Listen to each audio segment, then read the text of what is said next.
October came, and a new Steam Next Fest came with it, making hundreds of demos available for people to test out. I played way more demos than last time, so in order to keep this video short, I will only talk about the ones I liked. So let's start. The first one is the case of the Golden Idol. It is a puzzle game where the player has to figure it out how characters linked to a mysterious golden idol died. The player has to search the environments for keywords and clues, which later will be used to fill in the blanks of the investigation telling who these people are, what were their motivations, and how they died. At the start it has a vibe of pixel hunting, but once you figure out where to search for the keywords, it becomes much easier. The pixel art can also be a plus for people that care about that.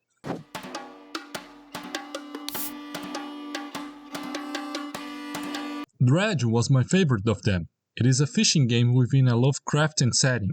The player has to become a fisherman to pay its debts while avoiding horrors from the deep and investigating the mysteries behind the islands and its characters. The fishing and dredging part of Dredge were simple rhythm games that require players to either press buttons or avoid obstacles at the right time, and stocking your catches required a little bit of space management in your boat during the day. But during the night, with the fog and everything else, is where the game truly shines, giving the player an eerie feeling, with rocks appearing out of nowhere, dark boats going and coming, and distant sounds of something lurking out there. Foolish Mortals is a point-and-click adventure game set in an island during the Prohibition era, where you investigate the disappearances related to a haunted mansion and mess with the occult. There's not much to talk about it really. It's a point-and-click game with a spooky setting, so if you're into these kinds of games, you'll probably like Foolish Mortals. My only complaint would be that the demo would benefit from cutting some of the dialogue. While in the main game it is fine to have character introductions and such to help immerse the player, having the main character introduce himself over and over again in the demo ends up dragging it a little bit.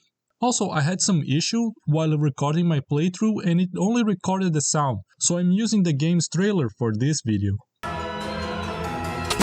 Gunbrella was my second favorite. It's a run-and-gun platforming game, where the player uses the gun part to shoot and the umbrella part for the movement and platforming. It has very smooth controls.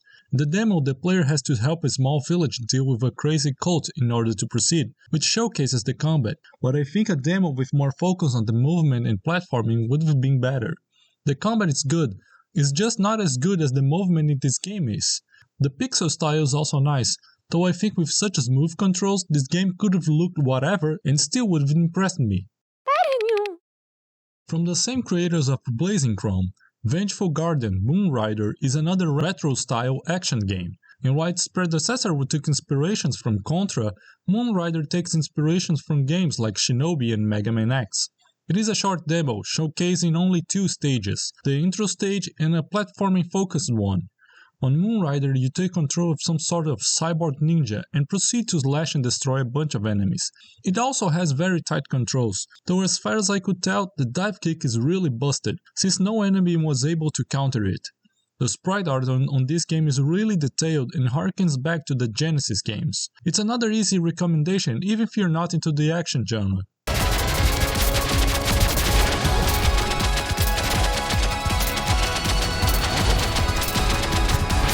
The last one that really left a good impression on me was Wavetail. Even if the environments still look really crude, the character visuals show that it has a distinctive art style. Regardless, that is not a problem since the movement in this game also feels great. Sliding in the water, jumping and hovering all felt tight. The combat is very simple, with just an attack button, though I feel this game's focus is more its movement rather than combat, so having simple combat is fine. My only complaint was the hookshot mechanic. It snaps the camera towards whatever is the closest hook point, regardless of whether the player wants to go in that direction or not. I think this was the developer's way of calling the player's attention to hook spots, since the in-game highlight is very discreet and blends with the environment. It is also a very short demo, which is why I think it is probably the one that is farthest away from release.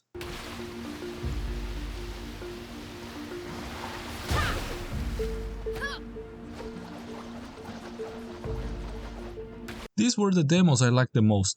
Most of them will probably be still available to play after the Steam event is over, so if you feel like it, go check them out. This is it from me, And if you found any other interesting demos, leave a comment below and I'll see you in the next video.